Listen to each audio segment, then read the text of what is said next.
What is up, Tumbos? This is your captain here, Triple S Storm, and we got a lot of news to go over today. So let's just get right into it.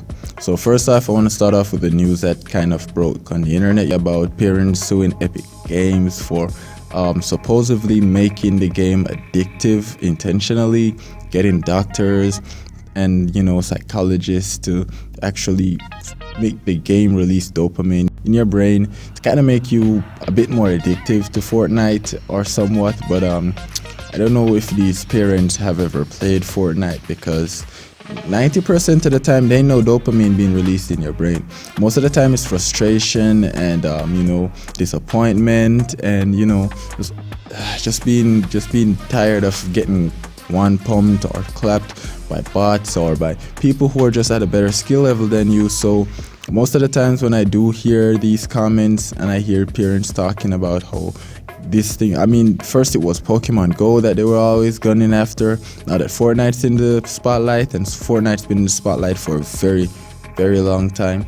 So it's all about Fortnite nowadays. So everybody has an opinion to say about Fortnite, and Fortnite doing this bad and Fortnite doing that bad. And I'm gonna be a bit on both of the sides here. As a parent myself, I kind of understand where they're coming from. My little daughter watches, she watches her cartoons now and again, which kind of help her to speak properly, help her to know shapes and colors and sizes and stuff like that. So I kind of understand where these parents are coming from. They're trying to find a healthy way for their child to grow. Fortnite is a game that uses a lot of brain power. You just can't run into Fortnite and thinking that you can just do certain things or just behave a certain way and think that you're going to get the victory. That is purely by luck. Most likely, in order for someone like that to win, you'll have to take two pros to take each other out, and then that bot ending up winning. But I understand where these parents are coming from, because their children are being addicted to this game and there's nothing that they can do to let them stop, except plug the console out and take it from the child. But I'm not going to tell anyone how to parent, but I am going to tell people how to parent. If you as a parent cannot be in control of your child and what your child does in their spare time, if you cannot tell your child when to stop, when to start, when to get up, when to go to bed, when to turn the TV off, when to turn the monitor off, when to stop using their consoles, and when they should be studying for school, then you are failing as a parent. And you can't just try to say you're going to sue another company for millions and millions of dollars because of your bad parenting tactics. That's not how this works. And honestly, if this actually holds up in court, I would be really disappointed, because then parents are going to start suing companies for mediocre things, like suing cell phone companies because their children are too addicted to their cell phones, suing WhatsApp or Facebook because their children won't come off social media and things like those. And this is just ridiculous. This is up to you as a parent to know that you are responsible for your child and what your child does in their time and how exposed they are to the world. These children don't work, so these children can't buy these gadgets. And even if they do buy these gadgets, at the end of the day, whether they buy them or not, it's still your responsibility as a parent to protect their mental health and their physical health. So if you as a parent can't protect your child's mental health, and you can't communicate with your child enough, or your child doesn't respect you enough as a parent, that if you tell your child to stop doing something, or to put a cap on something, or to give them a curfew as to when they can stop and start something, then you are failing as a parent. I've spoken to many of the parents of the persons that are in the Jamaican community, and I guess it's different based on region. I'm not trying to say that parenting in Jamaica is different than parenting around the world, but there are a bit more strict rules when it comes to parents in Jamaica. For some parents, at least. I know there are other parents that are too busy to be able to fully function as a full-time parent, so I understand that. And I know that there are parents who genuinely just don't have the time to be a fully functioning parent, so I understand that. But for the parents who do find that little bit of time that they actually put a lid on it. They let their child know whenever they should cut their streams. They shouldn't stream past certain hours. You shouldn't be playing past certain hours. Certain days of the week you shouldn't be on Fortnite and stuff like that. So I definitely understand what it takes to be a parent and what it definitely has to be done, what definitely has to be done in order to get certain things put in place as a parent if your child is playing video games, or if your child is on social media, or if your child has some form of technological interference in their life that is taking up some of their time. So using scientific proof as an excuse to say that this is the reason why your child is so addicted to Fortnite is because they've used scientific methods to make your child constantly feel dopamine and make your child wanting to play their game is a ridiculous excuse, because at the end of the day, Epic is in the business to make money.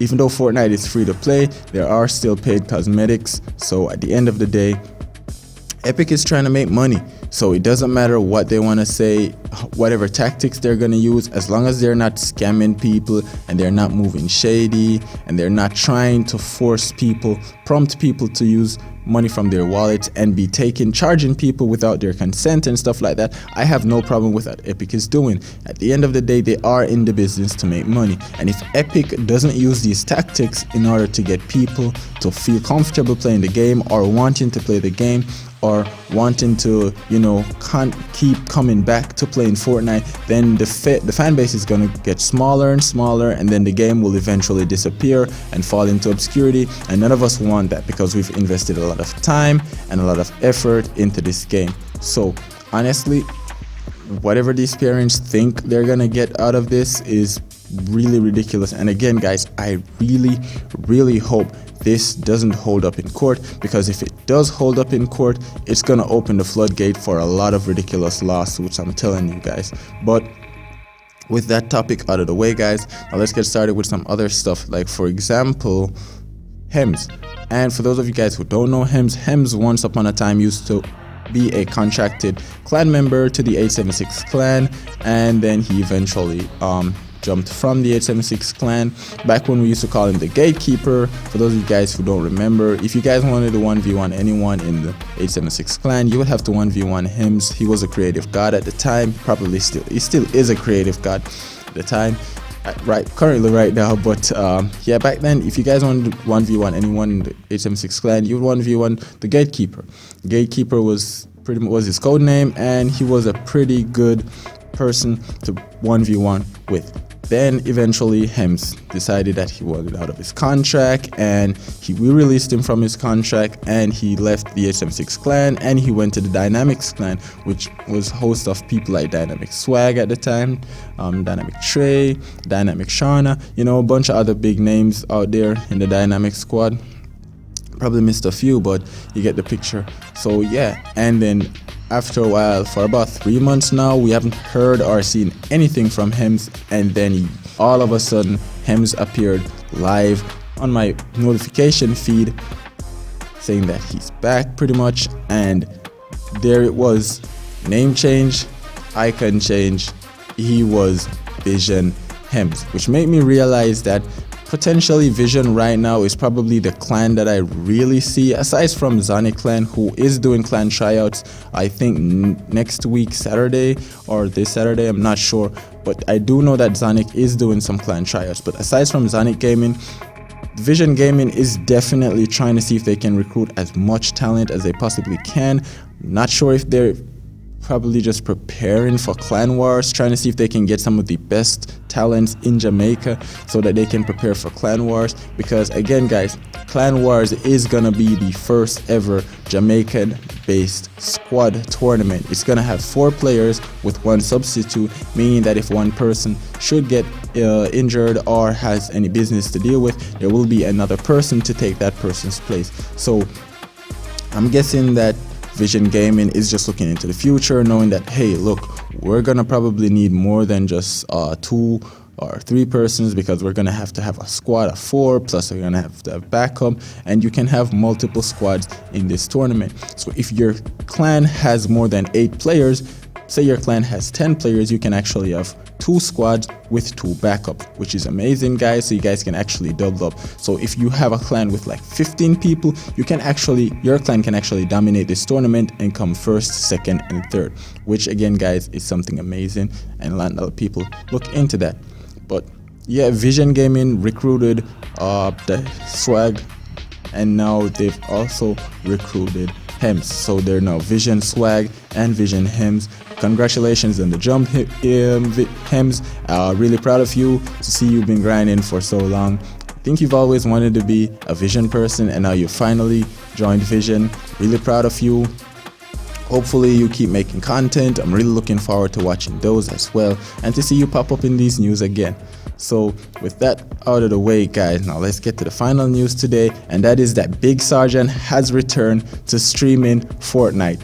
Yes, people, that is right. For those of you who don't know who Big Sergeant is, Big Sergeant basically made his big break on Gamer_876 Bullseye stream, and ever since then he's become a household name. He's become a very respected person in the community, such as names like Mullins and FaZe Demoy. So he has been making the rounds, and he's been doing his thing. So he's a pretty good player overall. He's transitioned from a flank now to a rush, which was really strange to see, because I'm really used to Sergeant being a support.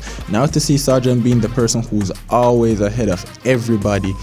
Whenever you're in a public match, he's always the person who's engaging enemies first. It's just weird to see, but his skill level has increased. He went to the bot mountain, traded all of his bot coins, and he's an overall better player right now. And it's just so good to see him streaming last night. I actually didn't get to catch the stream because there was power outage, but it was great to see that red dot over his name, to know that Big Sergeant has returned to the fray, and that Big Sergeant is definitely streaming. And I'm just really glad to see that the Fortnite gaming community is getting back to where it used to be, stream after stream after stream, and there's always someone to watch, there's always someone to entertain us, and they weren't like 5-hour and 6-hour droughts between hours of like 9 in the morning to like 11 in the morning, and then from like 1 in the afternoon back to like 9 in the nights, when, you know, people like Unruly Chip gets on and he starts streaming. Which, again, speaking of Unruly Chip, guys, he's actually gotten his custom matchmaking code and his own creator code. So right now you guys can go check out his channel. Check all the links for every channel that I've talked about will be in the description, guys. But I'm really proud of him. He sent us a picture in the 876 clan group, which was amazing to see him actually getting his custom matchmaking code and his supporter creator code. So really proud of him. He's been putting in the work. He's been working overtime, streaming late almost every single night, and it's good to know that all of his hard work has paid off, and I'm really proud of him. Looking forward to doing some custom games with him. Might be doing a little bit of commentary with him to actually see the kind of talent that he's gonna pull in. Again, he is another great creative warrior and another great member of the 876 clan, so it is amazing to see that he has finally gotten to another milestone, and looking forward to see how far he's gonna get now with all the tools that he has. But yeah, I guess that's gonna be doing it for the news, guys. Hope you guys enjoyed it, and if you guys want to give me any info on any topics that you guys want me to cover, you guys can hit me up on Instagram or Twitter, or you guys can follow me on my Facebook page. You guys can go like that. Also, guys, don't forget, guys, like, share, and subscribe. And if you guys are new, guys, you should consider subscribing. It's been a real honor doing these news videos, guys, and thank you for all the support that you guys have been doing and all the comments that you guys have been leaving. This is Triple S Storm, guys. Stay one better Tumbo. Take care.